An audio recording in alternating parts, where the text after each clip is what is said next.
இன்னைக்கு இட்லி, தோசை, சாதம் இது மூணுத்துக்குமே ரொம்பவே பர்ஃபெக்டாக இருக்கக்கூடிய பீக்கங்காய் சட்னி எப்படி செய்யறதுன்னு வாங்க பார்க்கலாம்.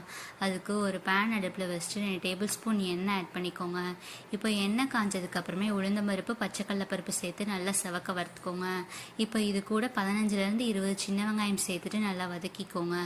இப்போ இது கூட 5-6 பல் பூண்டு சேர்த்து வதக்கிக்கோங்க. இப்போ காரத்துக்கு ஏற்ப வரமிளகாயும் சேர்த்து வதக்கிக்கோங்க. கட் பண்ணி வச்சிருக்க பீக்கங்காயும் சேர்த்து நல்லா வதக்கிக்கோங்க. இது எல்லாமே நல்லா வதங்கினதுக்கு அப்புறமே ஒரு சின்ன துண்டு புளி சேர்த்து நல்லா வதக்கிக்கோங்க. இப்போ இது நல்லா ஆறுனதுக்கு அப்புறமே ஒரு மிக்ஸி ஜாருக்கு மாற்றிட்டு ஒரு கை தேங்காய், கொஞ்சமாக உப்பு சேர்த்து அரைச்சி எடுத்துக்கோங்க. இப்போ தாளிக்கிறதுக்காக எண்ணெய் சேர்த்துட்டு கடுகு, உளுந்தம்பருப்பு சேர்த்துக்கோங்க. இப்போ கடுகு பொரிஞ்சதுக்கு அப்புறமே கருவேப்பிலை சேர்த்துக்கோங்க.